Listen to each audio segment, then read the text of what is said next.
YouTube has faced a lot of scrutiny for their missteps as they try to crack down on some content and also enforce their own policies. And while the company debates their moderating role, a collective of YouTubers are trying to apply some balance of their own. The so-called LeftTube is a group of loosely connected channels that identify with lefty politics. And one of the most influential members is philosopher and entertainer Natalie Wynn. Her channel ContraPoints has over 600,000 subscribers, and the channel aims to counter the messaging of popular far-right ideologues and extremists. Some subjects that ContraPoints has covered include capitalism, gender theory, and incels, or involuntarily celibate men. Here to discuss the state of online speech and all other things is Natalie Wynn. She joins us via Skype. Great to have you, Natalie. Thank you so much. Thank you, Crystal. Nice to be here. So I have a lot that I want to get your thoughts on, but I kind of want to start with you. When you started the ContraPoints channel, what was your goal, and are your goals today the same? Well, when I started the channel, I was initially responding to what was this kind of movement of far-right content creators on YouTube that I sort of stumbled upon almost by accident, or YouTube actually recommended them to me.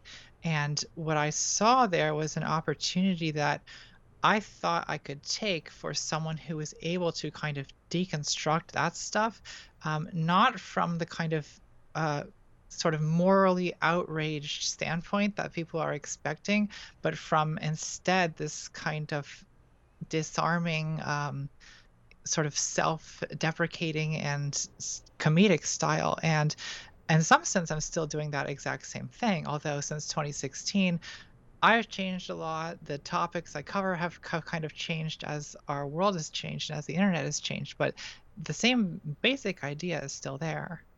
What I really love and admire, I mean, there's a number of things that I really like about your videos. First of all, people just have to watch them because they're completely different than anything else I think that's out there. I mean, it is as far removed as the cable news, shallow, yell fest, outrage fest, as you put it, as it could possibly be. But you engage with your opponent's best arguments, right? You don't straw man them, you don't caricature them. It's very smart, for lack of a better term. You actually engage with the most worthy parts of the debate. What do you make of the fact that people have responded so strongly to that and that you have become so popular? Well, thank you for saying so. I think that one thing I've always disliked about the way politics goes on the internet is that there's a culture, especially on YouTube, of kind of owning someone online as sort of the end goal of any kind of politics. I'm not really interested in owning people. I don't want to humiliate them. I'm not looking to just make myself look smart by showing that I can, take apart someone else's ideas. I would rather I think I'd make a good faith effort to really engage with people as they are. So I don't necessarily, try to make everyone I argue with into some kind of philosophical genius, no, but I also want to show them as human because that's what they are. And I think that people respond well to content that sort of reflects with honesty the complexities and the sort of, the emotional reasoning that goes behind a lot of these beliefs, and is not just because I think just trying to characterize whoever you're arguing against as being sort of motivated by some inexplicable evil, that doesn't really make sense most of the time, because we know that's not how people behave. That's not why people come to sympathize with the views that they have. So I think it's attractive to see content that sort of approaches these things with some kind of earnest attempt at understanding, and not just trying to show that you're the smartest person in the conversation. Do you think that the YouTube algorithm does reward extremism and does have sort of a bias towards these far-right extremist views in particular? Well, I think there was a time when it certainly did. I don't think this is any kind of conspiracy on YouTube's part, but I think that there was a lot of content being made. If you go back to 2016, 2017, there was a lot of content that had a very wide appeal that was sort of focused around look at these crazy social justice warriors, these like out of control campus activists that are attacking free speech on college campuses and who are making these ridiculous demands. And I think that that content appealed to a lot of people. A lot of people genuinely did feel that way. But the thing is, if you watch that stuff, you would kind of get recommended related videos. And some of those related videos were much more extreme. They weren't just about mocking campus activists. They were about, how women in the workplace have destroyed Western culture, and about how, Black Lives Matter is the real racist organization that's this terrorist organization that's, threatening white America, and this fairly extremist stuff. So I think that, you know, without anyone intending it, that's how YouTube's algorithm worked back in 2016, 2017, and to some extent still today. Do you think that, I mean, do you think they should do more to change the algorithm? What do you think of their attempts to ban various people? Or do they have a role at all in sort of combating this extremism? Well, it's sort of difficult to say because on the one hand, I think that YouTube's terms of service do say like bigotry against, say, a person's gender or sexual orientation or race is not allowed. But on the other hand, YouTube is a gigantic website with, hours and hours of content being uploaded every minute.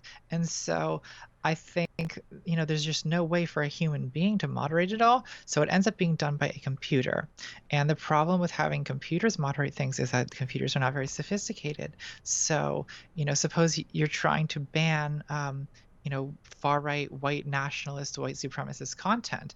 You'll train the computer to look for something like a swastika. And then if people report the video, the computer recognizes the swastika, deletes the video.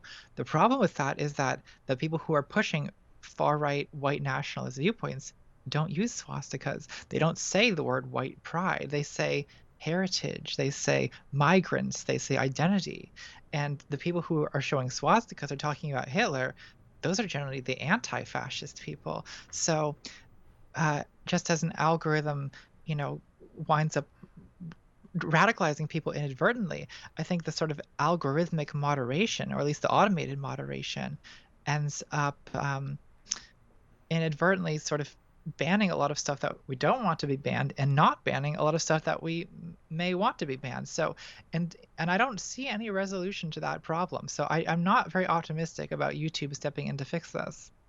Do you think that your videos have changed minds?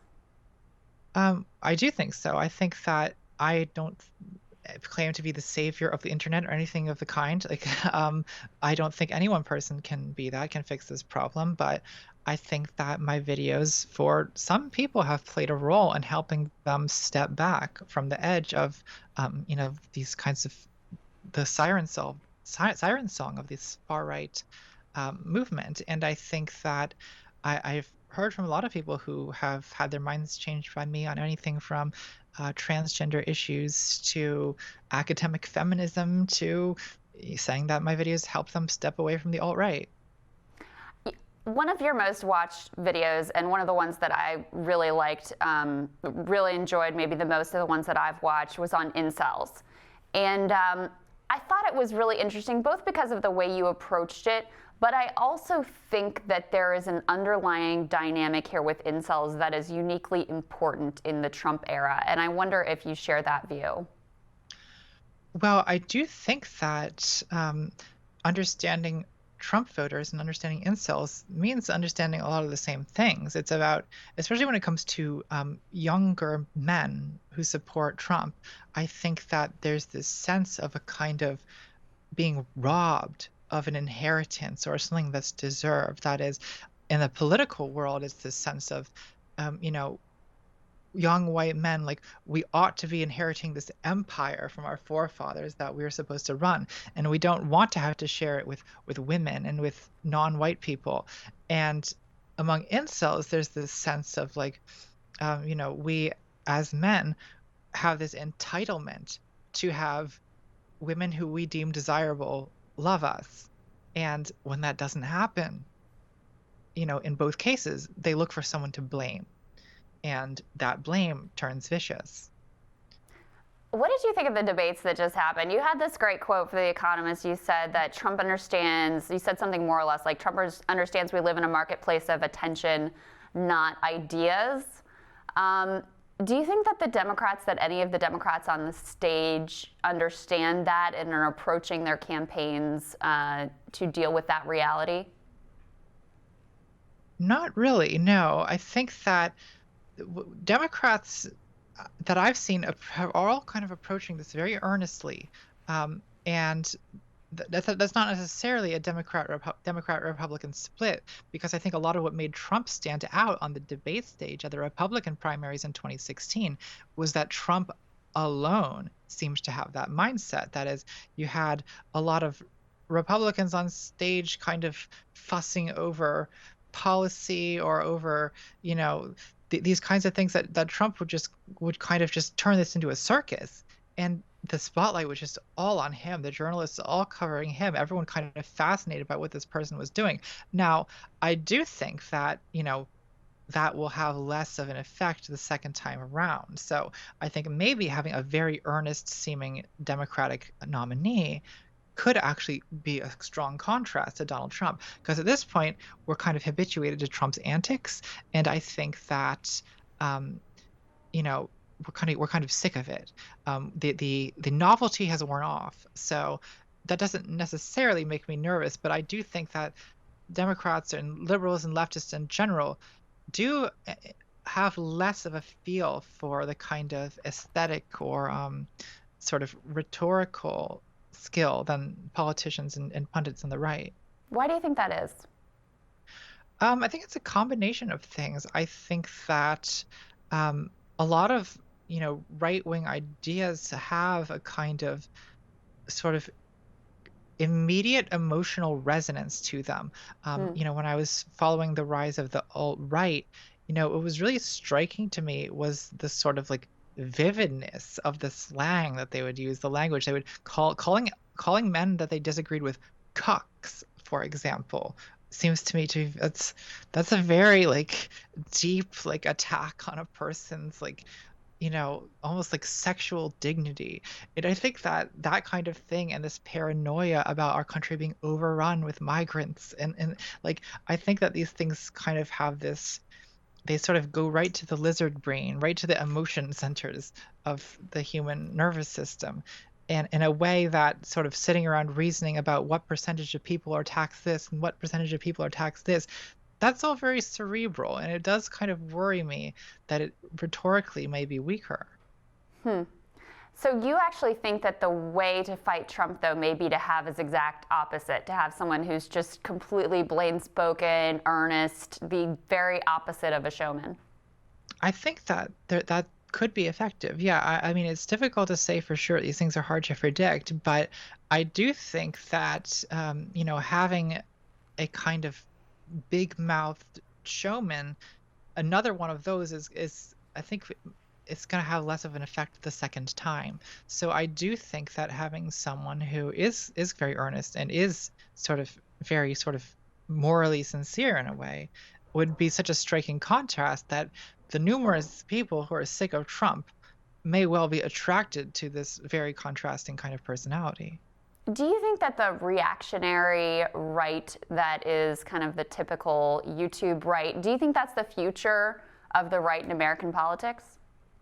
I think it's the present of the right in American politics, the future too. But I think that for me, I mean, it was the future in 2015 and early 2016 when, this was first something that I was really noticing was that, the dog whistles that people use to represent anxieties about like the racial makeup of the United States, for example, were getting less and less subtle. And I think Trump came in basically as the candidate who represented that. And when he won, that to me was when this became the current present reality for American politics. Very interesting. So you just put out a new video, Trans Trenders. Have you started working on the next one yet, or is this like your little bit of a hiatus thinking? I'm taking a short break. I'm going to VidCon, the YouTube conference in LA next week, nice. This week. Oh my gosh. But I do have an idea in mind for the next video, and I have sort of begun the sort of mood boarding and note taking for it. Your process is incredible. I was reading the thread that you posted on Twitter How do you come up with the ideas? Do they just come to you and you kind of noodle on them for a while, or what is your process? Well, when it comes to coming up with an idea, I always have a lot of potential ideas floating around, usually things that I just sort of pick up out of like the Twitter discourse or out of the YouTube, arguments. Basically, I'll choose a topic based on what it seems like people are interested in or what people are talking about. Now, for when we want me to actually do that, I also have to care. So it has to be something that really attracts me and that, I know it's going to be something I'm going to want to spend an entire month working on. And then once I do that, I sort of also have to come up with a kind of artistic or stylistic way of presenting the topic, because my videos, I don't just look at the camera and say what my opinion is. I'm very stylized kind of presentation. So part of the process for me also involves connecting my intellectual idea or my argumentative idea with some kind of theatrical presentation. Is it encouraging to you how much support you've received? I mean, if somebody said, like, you're going to put out one video a month, I'm sure the production budget is not small, just judging by the set design, the costume design, all of that, all the scripting that goes into it, original music. I mean, people really have to watch their entire real theatrical productions, and that you've made that work from a life and business perspective. I mean, I guess, does it give you faith in humanity that that's been able to work for you? Did you ever imagine that you would be able to pull that off? Well, it certainly has succeeded far beyond what I ever imagined. Does it give me faith in humanity? Oh, not necessarily, but it makes me feel good. And I am happy that, I'm able to connect with such a big audience that has surprised me and made me happy. It really has. Natalie, thank you so much for taking some time. I really appreciate it. It's great to get some perspective from you. Of course. Thanks so much for having me on. And we'll have more Rising after this.